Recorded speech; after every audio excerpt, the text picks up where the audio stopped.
that paid off. It turns out B2B doesn't stand for boring to boring. No, it doesn't. I think people would think that, I keep talking about everyone's at the wrong level. They're at this human professional level, and probably even more in the UK.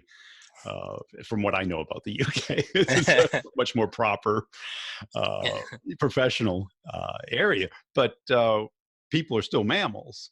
We're still, a stranger to a stranger is a very uncomfortable thing, because we don't know if you're friend or foe. We don't know what you want. And so you used humor. Humor's your gag? Yeah, well, it was a combination of refreshing honesty and humor, and I think there's a lot in those in that what you were talking about there, where you talked, there's tension in stranger to stranger, as you say, and where there's tension, there's opportunity for humor. So in my email, the very first line, it'll say, "Greetings, Joe. You've never heard of me. Hi, I'm John. I got your details from a list, gasp, but hey, at least you're list worthy. That's got to be worth something, right?" So immediately I've admitted the one thing everyone else would avoid talking about, and I've complimented them on it, that they've made it if they're on such a list. Yeah. And I think it's even the most stern, well, not all of them, but even say some of the sterner prospects, that admission deflates, it gets rid of those sales alarm bells. It's like, well, if he's admitting this, it gives everything else you say more credibility, including the bits where you're selling. But the reason that this style of email works is really the sales part of it is the smallest part of the email. It's everything surrounding it. It's the honest admissions and the sugarcoating of asking for a call and all of that kind of stuff that makes it work. Yeah. And why did you choose email as your channel? Is it just? I think I'd gotten hold of, or I bought, for some reason, some marketing director email addresses. And in my desperate state, I was probably thinking about sending something, and I hadn't thought too much about what I should send. I hadn't looked up cold email at all. I didn't know you should send follow-up emails, for instance. I had no idea that was a concept. So I think just in my, I wish I could remember in more detail. I think I had this data and I thought it's worth trying something. And then the very first cold email I tried turned out to be one that worked beyond my expectations. Yeah. And do you think the alcohol took away the stiffness and the professionalism that? I think, because I think I would have, as I've never been that kind of stiff or professional anyway. Well, I've been professional, but I think I probably wouldn't have sent an email at all. If I began writing something and my brain would be going would be rejecting it, I probably would have ended up not using cold email at all. But I got drunk and I wrote this thing that I was happy with, clearly, because I still sent it on. Yeah. And that made me realize that, I think I can write. I never knew I could write before then. And after 5 years of just constant, this is amazing, this email is brilliant, the best one, I finally had to kind of admit, okay, maybe I have some ability for this. So, cool. Yeah, without the alcohol, I would never have ended up doing any kind of outbound prospecting, I imagine.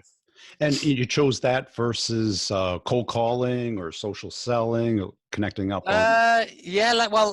Later on, cold calling, I don't think I would have done, just because even the people that I've seen that are amazing at it still get told to sod off several times a day, and my skin is not thick enough to deal with that. Yeah. So I thought, I like this. Because some of the things that I in that email one of them in particular was taken from the best cold calling guy I ever worked with. I had the pleasure of sitting next or by head of sales at an agency I used to work at, and he would be on the phone 8 hours a day. And in one of the lines that he always opened with was, "Don't worry, you've never heard of me." And then he would go into his pitch. And I just lifted that for the first line of my cold email. Yeah. So I don't think I would, I think I could be okay at cold calling, but luckily this worked and I never had to do it. Obviously it can be an effective technique, but at least with negative responses on cold email, which obviously it's still a cold pitch, and they are still within their rights to do that. You are still interrupting their day. With those, it's not that I got a massive amount of them, but I don't know, it just seems like you can ignore those easier. And even when I got those, like for instance, someone emailed me, this was quite a few years into me getting loads and loads of gushing responses. He replied with, "Congratulations, this is the worst sales and marketing email I've ever received." And before I could even reply to inform him of his error, He replied saying, within 2 minutes saying, but the irony is not lost on me that I replied to it. And then we immediately got into a conversation, and it didn't come to any business, but we had a good conversation after that. So yeah, I don't know. I think it's I think that the medium of copy, any medium of copy, is preferential to me to cold pitching on the phone. And do you still have your agency, or is this now? No, everything is Charm Offensive now. I love it. We always used to joke, I'd love to have an agency without any clients. And I've kind of ended up doing that now, because I'm still providing stuff that helps people with agencies, but I get to see all of these gushing responses and all these results people get, but I don't have to do any of the work. I love it. My diary is completely empty other than stuff like this, podcast interviews. Nothing else in my diary. Like that's how I like it. Yeah, and you like it better than the agent, because the agency. Oh God, yeah, man. I look, as much as I loved agency stuff, and I learned a hell of a lot, and I got great results, and I love this now because I never have to make another amendment again. Never like, can you make this change that will ruin the entire campaign? And before, you would have to be like, well, you're paying your money. You kind of have to. Right.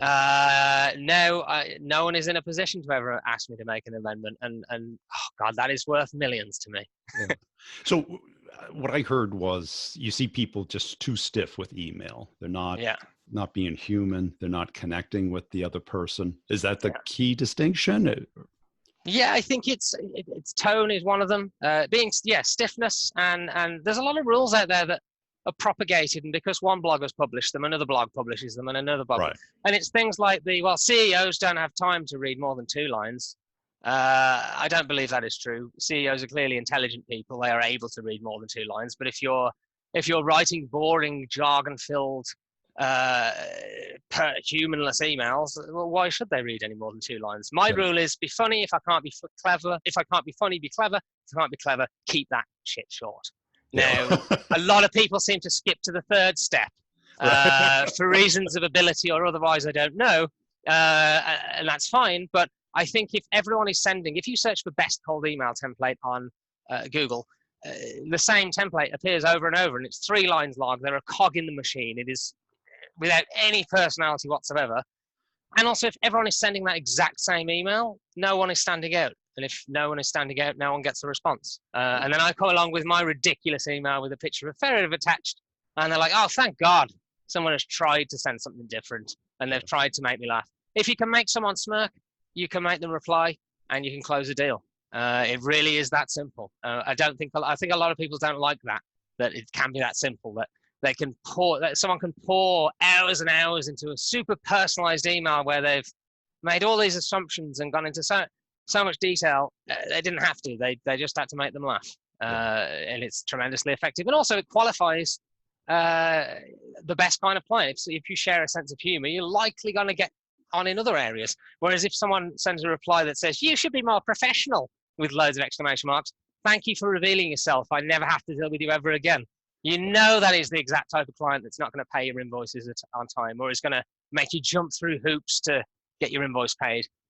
Those people reveal themselves voluntarily. Often I've thought of sending those leads to like a competitor I don't like as an amusing act of industrial sabotage. But I usually you just say that as a line. I've never actually done it.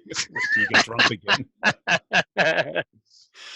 Now, what should the purpose be of like the first email?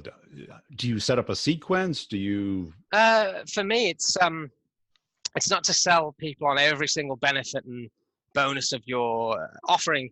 It's really to sell them on the idea that a 5-minute call with you or a 10-minute call with you is not a terrible use of their time. Yeah. That is really what it's for. I think a lot of people make this mistake that they try and fit the entire sales process into that first email, and it doesn't need to. You get their attention, get them on the call, and then dazzle them with your enthusiasm and your knowledge from then on. But really, the first cold pitch, whether it be an email or letter or LinkedIn message or whatever it might be, is to get their attention and hopefully make a very, very good first impression. If you can make them smile or laugh, and hopefully get a response out of them. And then the follow-up sequence, and we're actually working on a new follow-up sequence just before we were speaking.